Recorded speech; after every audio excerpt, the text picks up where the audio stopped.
and talent are dancing together in completely new and different ways.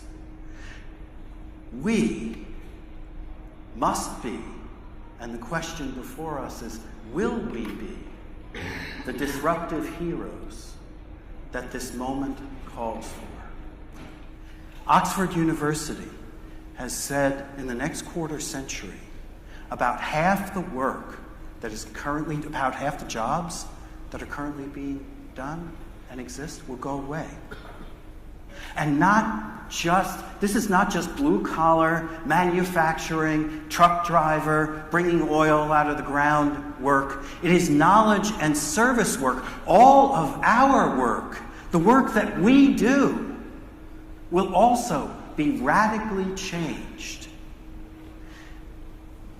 Rob Nail, who is CEO of Singularity University, has said that in the very near future, 60 to 70% of CEO-level decision-making will easily be able to be done by AI algorithms. Senior executive decision-making, most of it being able to be replicated through AI algorithms. Now, Singularity University is way out there in the future. Let me be more realistic and conservative. The most conservative numbers that I could find is that 30 to 40% of our decision-making, the people in this room, will soon be replicated by AI. The next wave of productivity will not come from working everybody harder, faster, smarter. It will become coming from the analytics behind our work, behind our training and development, behind our performance management. Analytics is going to be driving the future of work. And a huge chunk of it is how we deliver that personalized, tailored learning.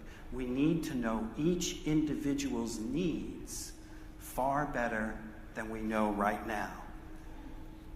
So when I talk to groups like this, I need to implore you and tell you that the future of HR is IT.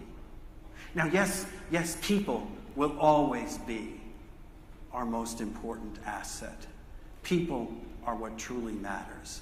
But how we leverage that asset, how we make the best use of their time and attention and talents, how we do our best work and enable everyone around us to do their best work will come from the analytics, not just more hard work.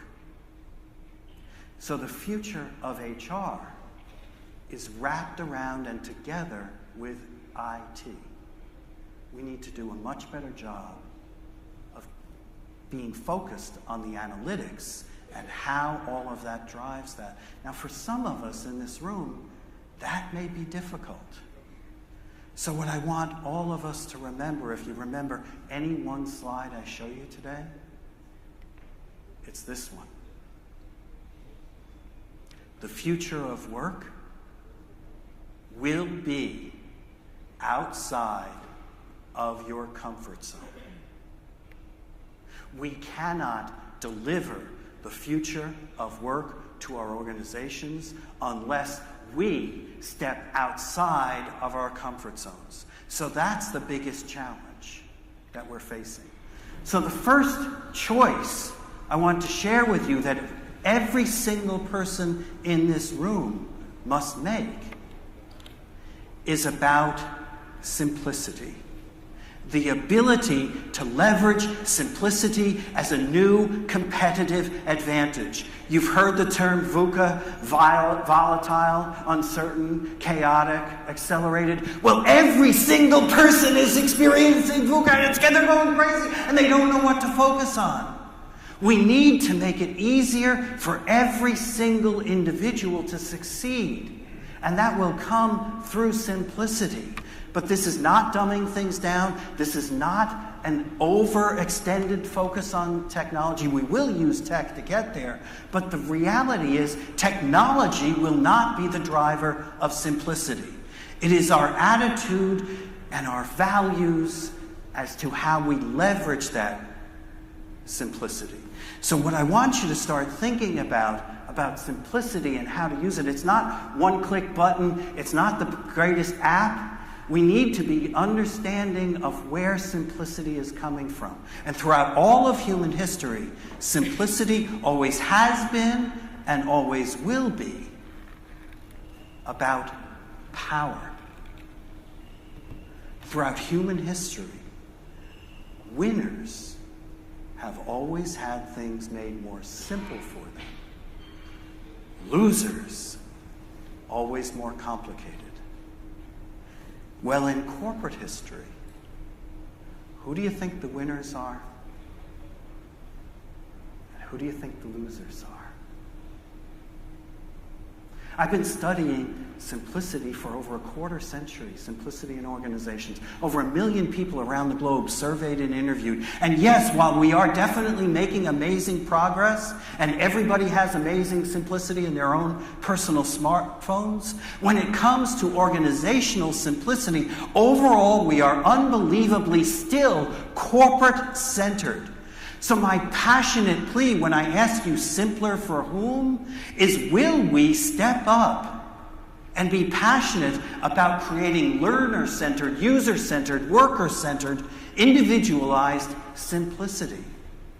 Because so far our track record is that we make it easier for companies to succeed, not necessarily the workers.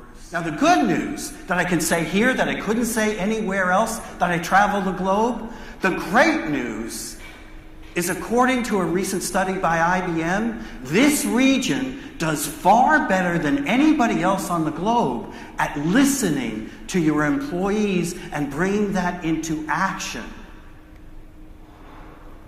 as to what they need. So what I need you to do is not listen to my wisdom from this front of the stage, is go back and listen to your employees. They will tell you what they need simplified if you truly, truly listen. What will your legacy be 3 years from now? Now, Bill, it's early in the morning. Why are you making me think? I don't want to think about this till I die. What are you making me think? Your legacy. Think of your legacy as your portfolio of all the decisions you are going to make, all the strategic choices you are going to make over the next 3 years. You put them all together, and they are your legacy of your work. And why is this so important? In the next 3 years, everybody back at work, everything they know or understand or are thinking about right now will be completely changed and disrupted. Everything they feel about how things should be will be completely disruptive. And everything they are doing 3 years from now will be totally disrupted. So you are the leader they are depending on, and your legacy is going to lead them from that VUCA environment into simplicity and clarity and focus. So your legacy is really the cumulative effect of your decision-making over the next 3 years. So when I sit down with leaders by one-on-one coaching, I ask them to do 3 words.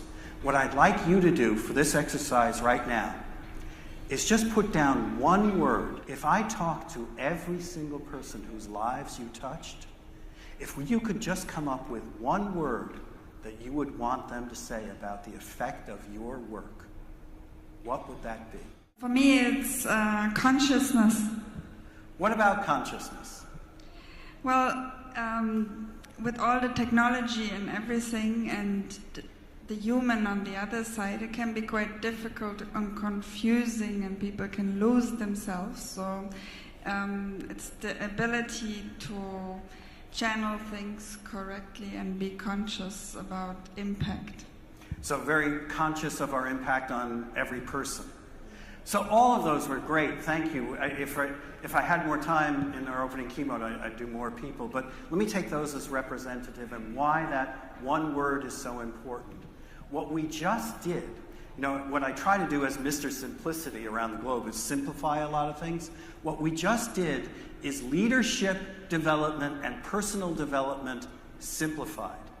If you think about your one word and all the technologies that you're going to be leveraging over the next 3 years, if you, every time you make a decision, whether it's conscientiousness or efficiency or anything else, whatever your one word is, that is your personal strategic plan for change over the next 3 years. The hardest work that all of us are going to be doing in the future of work is not technological.